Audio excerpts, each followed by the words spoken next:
O que você tem que entender? O seu caso é diferente do caso do Serjão. O seu caso, quando eu comparo ao do Serjão, o Serjão seria a evolução se você continuasse nesse caminho. Tá. Né? Então, o Serjão é o ultimate gordão. Não, esse projeto é o estágio da obesidade mórbida. Final, isso é obesidade mórbida que a gente fala. Entendeu? Tu tava na obesidade mórbida de fato? Sim. Caralho. Sim. O Serjão, ele poderia se submeter à cirurgia bariátrica. Sabe uma coisa uma dúvida que eu tinha quando você falou que queria fazer a parada, era, caralho, por onde será que começa no Serjão? E tu falando numa boa, que assim, o Serjão, suponho que ele seja super sedentário, então, cara, vamos botar ele pra andar, vai doer o joelho, vai doer a panturrilha, ele vai ficar todo fudido, todo doído. Ele vai... Que peso, que máquina será que a gente coloca? Ainda bem que os caras são foda. Porque assim, eu não saberia nem por onde começar, cara. Então, mas aí quando você vai para obesidade, você tem que primeiro analisar qual que é o grau de mobilidade do obeso. Então, quando o Serjão chegou, eu tinha uma ideia de planejamento para ele, que era uma ideia voltada mais para um circuito. Então, conseguir fazer os exercícios em séries para fazer dessa forma um gasto calórico maior. Uhum. Era isso que eu queria fazer com ele. Quando eu coloquei ele para sentar na primeira máquina, eu entendi que a energia que ele dispersaria para se levantar do aparelho iria cansar ele mais do que o exercício propriamente dito. Uhum. E eu não iria conseguir o quê? Aquela resistência localizada que eu estava buscando. Então, se eu começasse a trocar ele de máquina, pela dificuldade de locomoção e pela dificuldade de dobrar os joelhos sem dor, o Serjão iria começar a desanimar no treino. Então eu percebi que eu precisava realmente esperar uma primeira resposta, trabalhando os músculos de forma isolada. Uhum. Fiz isso, com 3 sessões de treino, o Serjão já conseguia flexionar o joelho. Teve uma boa ajuda também do Bruno, sim, né, do quiropraxista, foi fundamental. Então, o Bruno é bom. Fundamental porque ele veio, fez o alinhamento da coluna, e esse alinhamento diminuiu a sobrecarga. Por quê? Porque balanceou a altura dos dois lados, que também era diferente. Você viu quando você faz o teste do pé, um pé sempre está com uma altura diferente do outro.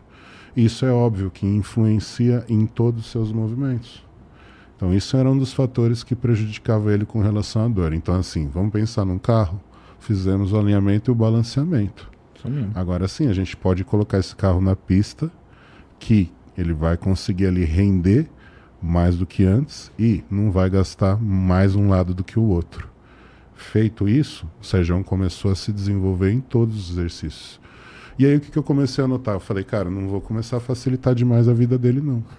Então eu comecei a não montar mais as máquinas para ele ter que se locomover mais, para ele ter dificuldade para entrar na máquina, para ofertar até gasto calórico nisso. E ele percebeu isso, que eu parei de montar as máquinas para ele. Então tudo isso vai favorecendo para ele perder. E aí depois, na sequência, acho que com 1 semana e meia, o Serjão já conseguiu fazer a primeira sessão de cardio. Então assim, foi tudo muito precoce também. Então, por isso que eu falo que o Serjão perder 100 quilos não vai ser tão difícil. Não vai ser tão difícil, por quê? Porque ele realmente estava muito acima do peso. Então, se eu pegasse aqui o Serjão, colocasse em ótima forma, o Serjão teria cerca de 75, 80 quilos. Vamos atrás, né? Musculoso. É 100, musculoso. 100 quilos, que eu pesava 185 o dia que eu pesei lá. Tu tem quantos anos, Serjão? 47. Dá tempo? Não, dá tempo. O que teria que fazer? Continuar esse processo até conseguir tirar o máximo possível de gordura corporal. Tiramos o máximo possível de gordura corporal? Tiramos. A saúde dele já está ali, o problema da saúde dele já não existe mais, e a partir dali o Serjão é um cara saudável desde que continue com a prática de atividade física e continue se mantendo num padrão razoável de dieta. Tá? Esse é o primeiro passo. Se o Sérgio quiser ir para a parte estética, ele teria que operar o que seria o maior órgão dele, que é a pele. Então ele teria que tirar esse excesso de pele que também pesa. Então, assim, se eu fosse falar que em peso que o Sérgio tiraria total aí, entre 7 e 10 quilos. De pele? De pele, que sobraria. Caralho. Ou seja, se prepara, porque vai ter que tirar umas pelancas. Mas vai aí, ter que fazer um umbigo novo. Mas aí a gente já tá falando de estética. Uhum. A questão de saúde dele Saúde tá resolvida é se ele perder o peso. Tá? Mas aí é outros 500. Então, se ele quiser ir pra parte estética, aí vai, faz como se fosse um alfaiate, tira todo o excesso de pele, né? Faz todo aquele corte, fecha ele. É óbvio que não dá pra fazer tudo de uma vez. Então é feito primeiro uma parte superior, depois outra parte inferior. Depende qual é o tamanho da cirurgia. Caralho. Eles vão dividindo por partes.